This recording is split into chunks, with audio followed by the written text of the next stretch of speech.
പിന്നെ ഈ നബിദിനാഘോഷത്തിന്റെ ചില ആളുകൾ ഒരു പ്രത്യേകമായൊരു ഇബാദത്തായി ആരെങ്കിലും പരിഗണിക്കുകയും അതിനൊരു ഇബാദത്തായി കാണുകയും ചെയ്യുകയാണെങ്കിൽ അത് തെറ്റാണ്, അത് തശ്രീഅാണ് എന്ന് നമ്മൾ മനസ്സിലാക്കേണ്ടതുണ്ട്. അതുപോലെ തന്നെ റബീഉൽ അവ്വൽ 12 വലിയ മഹത്വമുള്ള ദിവസമാണ് എന്ന് ചില ആളുകളൊക്കെ അവരുടെ കാഴ്ചപ്പാടുകൾ പറഞ്ഞിട്ടുണ്ട്.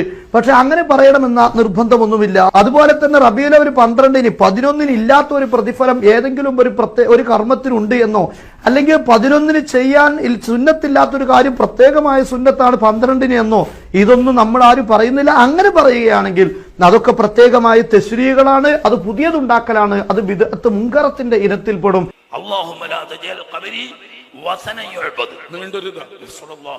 തങ്ങൾ വഫാത്തിനോട് അടുത്ത സമയത്ത് രോഗശയ്യയിൽ കിടക്കുമ്പോൾ ദുആ ചെയ്ത കൂട്ടത്തിൽപ്പെട്ടതാണ് ഇഷ്തദ്ദ ഗളബുല്ലാഹി അലാ ഖൗമിൻ ജഅലു ഖുബൂർ അംബിയാഇഹിം മസാജിദ.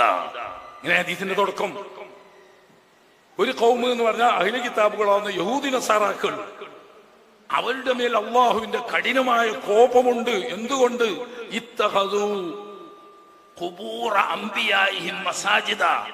ഈ പൂർവികരാകുന്ന യഹൂദികളും നസാറാക്കളും അവരുടെ അമ്പിയാക്കന്മാരുടെ ഖബറുകളിൽ പോയി സുജൂദ് ചെയ്യാറുണ്ട്, നിസ്കരിക്കാറുണ്ട്. ഖബർമൽ നിസ്കരിക്കലും ഖബറിനേക്ക് മുന്നിട്ടുകൊണ്ട് നിസ്കരിക്കലും ആവുന്ന ഖുബൂറിനെ മസാജിദാക്കുന്നതുണ്ട്. എന്നിട്ട് പൂർവ്വ സമുദായങ്ങളൊക്കെ അവരുടെ സമുദായങ്ങൾ ആ അമ്പിയാക്കന്മാരുടെ ഖബറിൽ നിന്ന് മസാജിദാക്കി ഖബറിലേക്കോ ഖബറിന് മുകളിലോ സുജൂദ് ചെയ്യുന്നൊരവസ്ഥയുണ്ടായിരുന്നു. എന്റെ ഖബർ ഒരിക്കലും അങ്ങനെ ആരാധിക്കപ്പെടുന്ന ഒരു വിഗ്രഹമാക്കരുതേ എന്ന് ഹബീബ് റസൂലുള്ളാഹി സ്വല്ലല്ലാഹു അലൈഹി വസല്ലം നമ്മൾ ദുആ ചെയ്തു. ആ ദുആ മഖ്ബൂലാണ്. എല്ലാ അമ്പിയാക്കന്മാരും അല്ലാഹു സ്വീകരിക്കും.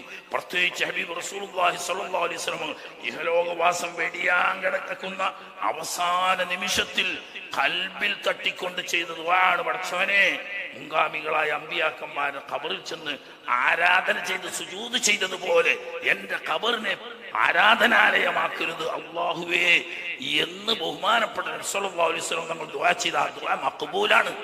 അന്ന് മുതൽ ഇന്ന് വരെ ആ ഖബറിന്മേൽ സുജൂദ് ചെയ്തതോ ആ ഖബറിന്റെ അടുത്ത് നിന്ന് അതിലേക്ക് അഭിമുഖമായി ഖിബിലയാക്കി സുജൂദ് ചെയ്യുകയോ ചെയ്യുന്ന സംവിധാനം ഉണ്ടായിട്ടില്ല. എന്തുകൊണ്ട്?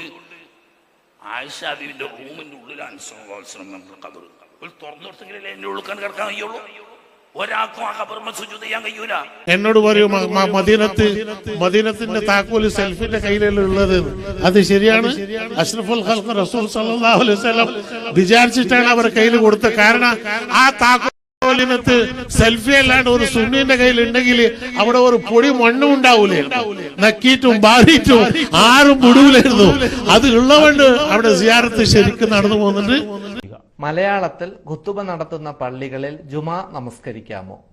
കൊറ്റൈ സയ്യിദ് മുഹമ്മദ് എടത്തുരുത്തിയിൽ നിന്നും ചോദിച്ചിരിക്കുന്നു. മലയാളത്തിൽ ഖുതുബ നടത്തുന്ന പള്ളികൾ ജുമാ നിസ്കരിക്കാമോ എന്നാണ്. ഖുതുബ എന്ന് പറയുന്നത് അതിന്റെ ഫർള് അറബി ഭാഷയിലായിരിക്കണം എന്നതാണ്. അപ്പൊ ഖുതുബയിൽ നിർബന്ധമായ അൽഹംദുലില്ലാ പോലെയുള്ള സലാത്ത് പോലെയുള്ള കാര്യങ്ങൾ അറബിയിൽ പറയുന്ന പള്ളികളാണെങ്കിൽ കുഴപ്പമില്ല.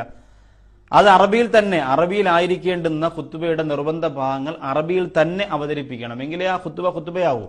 നിസ്കാരം നമുക്ക് മലയാളത്തിലാക്കാൻ കഴിയില്ല, അത്തഹിയാത്ത് മലയാളത്തിലാക്കാൻ കഴിയില്ല, ബാങ്ക് മലയാളത്തിലാക്കാൻ കഴിയില്ല എന്നതുപോലെ ഖുതുബയും മലയാളത്തിലാക്കാൻ കഴിയില്ല. നിർബന്ധമായ കാര്യങ്ങൾ അറബിയിൽ തന്നെ പറയണം.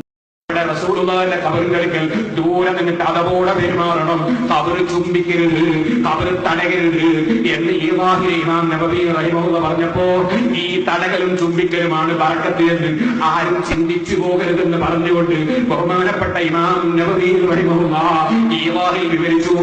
അതാ കുറെ ആളുകൾ അങ്ങനെ ചെയ്യുന്നു എന്നുള്ളത് നീ നോക്കണ്ട. സുന്നത്തു സാലിഹീൻ കൊണ്ട് അതേ ശരിയായ സുന്നത്തിന്റെ നടപടിക്രമത്തിലേക്ക് നീ റസൂലുള്ളാഹി സ്വല്ലല്ലാഹു അലൈഹി വസല്ലമ തങ്ങളിൽ നിന്ന് ഒരു കുറച്ച് ദൂരെയായി അതോടെ ഗുരുത്വത്തോടെ പോയി റസൂലുള്ളാഹി സ്വല്ലല്ലാഹു അലൈഹി വസല്ലമ തങ്ങൾ കിടക്കുന്ന ഖബറിന്റെ താഴ്ഭാഗത്തേക്ക് നോക്കി നിന്ന് അതും കൈ നിസ്കാരത്തിൽ കെട്ടുന്നത് പോലെ അടക്കത്തോടെ വെച്ച് വളരെ ബഹുമാനാദരവോടെ ഖബറിന്റെ അടുത്ത് പോയി നിന്ന് നീ സിയാറത്ത് ചെയ്തോ, നീ ഖബർ തൊടാൻ പോകണ്ട, നീ ഖബർ ചുംബിക്കാൻ പോകണ്ട എന്ന് പറഞ്ഞുകൊണ്ട് ഇമാം നബവി അവിടെ പറഞ്ഞൊരു വാചകമാണ്, ഓ മനുഷ്യ, ആളുകൾ കുറച്ചേ നിന്റെ കൂടെ ഉള്ളൂ എന്ന് നീ നോക്കണം. നബി സഹാബത്തിനോട് പറഞ്ഞു കൊടുക്കുകയാണ്, ഒന്നാമത് ശിർക്ക് ബില്ലാഹ്, അല്ലാഹുവിനെ ശിർക്ക് ചെയ്യലാ.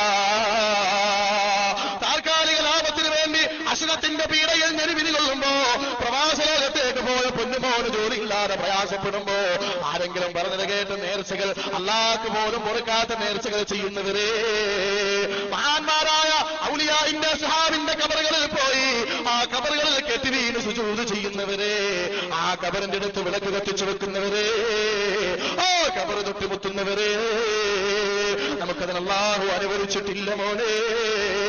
അല്ലാഹുവിന് മുമ്പിൽ അർപ്പിക്കേണ്ട ആരാധന. സിയം എന്ന് പറഞ്ഞത് ഒരു മജിദൂബായ ഒലീജ, ഒരു മജിദൂബായ ഒലീജ. മൂപ്പര് ചിലപ്പോൾ നമ്മൾ സ്റ്റേജിൽ നമ്മൾ കാണൂല, നോമ്പിനൊക്കെ മൂപ്പര് ഭക്ഷണം കഴിക്കണേ ഞാൻ കണ്ടു. മജിദൂബ് ജദുബിന്റെ ഹാലിലെത്തിയ വലിയൊരു മഹാനാണ് അദ്ദേഹം. പറയണം ഇത് മഹ്ലൻ കുഫ്റാൻ. പറയണം ഇത് മഹ്ലൻ കുഫ്റാൻ. അമൽ ഹാലിയ നമ്മൾ പണ്ട് ഒരു വലിയ എരികത്തിനെ പണ്ട് തീർത്തിരുന്നല്ലോ, ഒരു പൈസന്റെ അതിന്റെ കോലാണ്. ഒരു ഷെയ്ഖിന് ചില ഹാലത്തുണ്ട്, അല്ല ഷെയ്ഖിന് ചില ഹാലത്തുണ്ട്, അത് ശറാന്ന് നോക്കാൻ പറ്റൂല എന്ന് പറഞ്ഞു കൂട്ടർ. രണ്ടാമത് അമൽ ഔലിയായിയ, ഔലിയാക്കളാന്ന് ഞാൻ പറഞ്ഞു, ഔലിയാക്ക് വായിക്കാൻ പറഞ്ഞ ഔലിയായിയ എന്നൊരു കൂട്ടർ.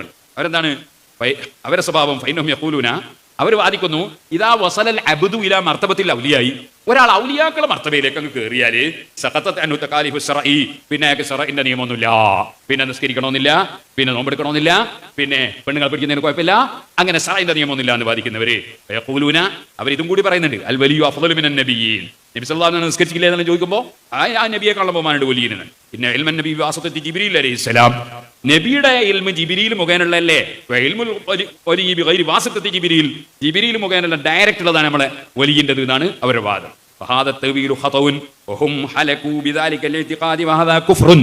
ഇതും കുഫ്റാണ്.